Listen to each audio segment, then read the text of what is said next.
La selva es un lugar que para muchos suele ser un sitio inhóspito, que se va solo de visita por vacaciones o para escapar un rato de la civilización. Alguna vez fue testigo de una gran gesta peruana, ya olvidada. Esta gesta se desarrolló por más de una década, allá por el año 1742, más de 30 años antes de la insurrección de Túpac Amaru. Dicha gesta fue liderada por Juan Santos Atahualpa.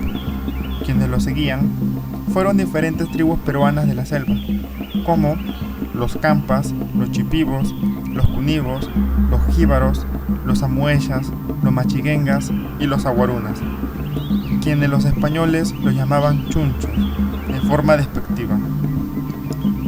Todo esto ocurrió durante el virreinato del Marqués de Villagarcía y también en el de José Antonio Manso de Velasco. Ahora, si no se quieren comer todos estos minutos del video y quieren algo más resumido, yo lo podría abreviar así.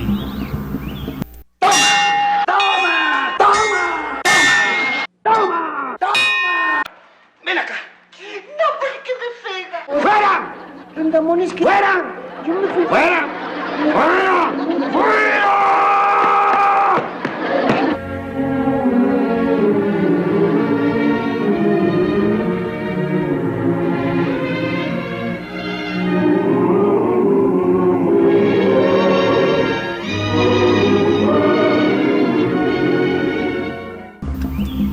Y no es broma, fue tanto así que los españoles tuvieron que aceptar su derrota.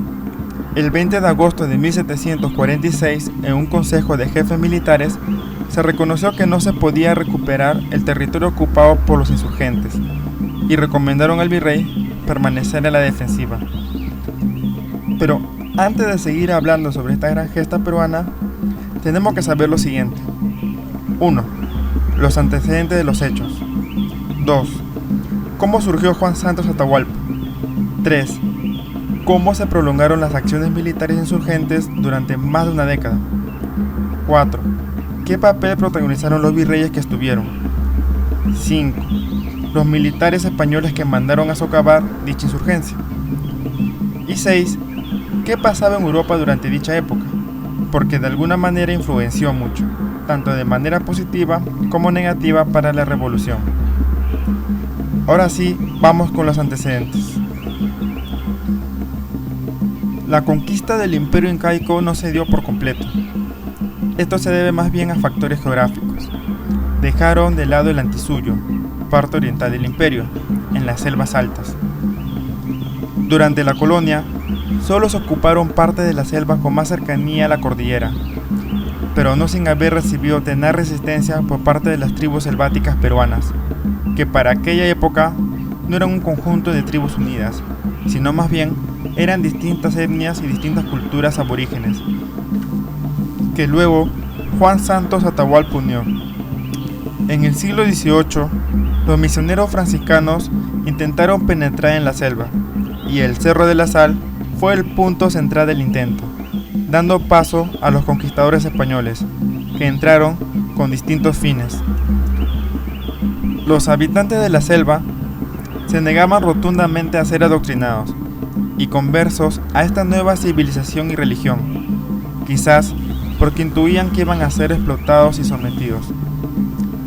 Pero los bosques que habían sido propiedad de todos pasaron a ser propiedad de unos cuantos virreinales. Hubo un régimen laboral muy severo, haciendo trabajar a los lugareños en lugares ajenos a su propiedad. Hubo innumerables despojos y ni qué decir de las servidumbres. Sumado todo esto, hubo cierto escepticismo de los pocos conversos selváticos peruanos, cuando vieron que no había una coherencia entre lo que predicaban y practicaban por las misiones franciscanas. A todo esto surgió Juan Santos Atahualpa, que unió la desaprobación colectiva de todas las tribus selváticas peruanas, levantándose y levantando a todos contra la misión española. Ahora hablaremos sobre Juan Santos Atahualpa, su biografía. En realidad, la vida de Juan Santos Atahualpa es todo un enigma. hay muchas versiones de diferentes historiadores y franciscanos de la época. Lo más seguro, que debió nacer a principios del siglo XVIII y que fuera natural del departamento de Cusco, aunque otros le atribuyen que fuera hijo de Huamanga. Respecto a sus padres, no se pudo llegar a nada concreto.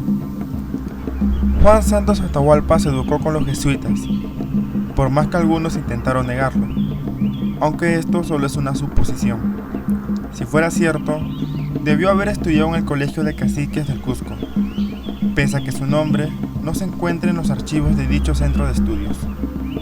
Aunque debió ser bastante bueno en los estudios, ya que viajó a Europa y África entre los años 1725 y 1735, adoptando en el Viejo Mundo la idea de liberación.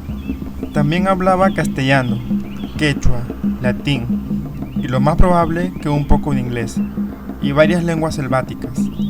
Cuando Juan Santos Atahualpa entró en rebelión, se autotituló Inca, añadiéndose a sí mismo el nombre de Atahualpa, diciendo ser su descendiente. Y por último, al parecer Juan Santos Atahualpa, hacia el año 1735, año de su posible regreso de su viaje de Europa y África, tuvo un trato con los hombres de la serranía peruana, aunque estos últimos fueran duramente reprimidos en el año 1750. Y bueno, hasta acá el video de hoy, donde hemos tocado los dos primeros puntos, los antecedentes y cómo surgió Juan Santos Atahualpa. En el siguiente video hablaremos los últimos 4 puntos que nos faltó hablar. Muchas gracias por asistir a este canal.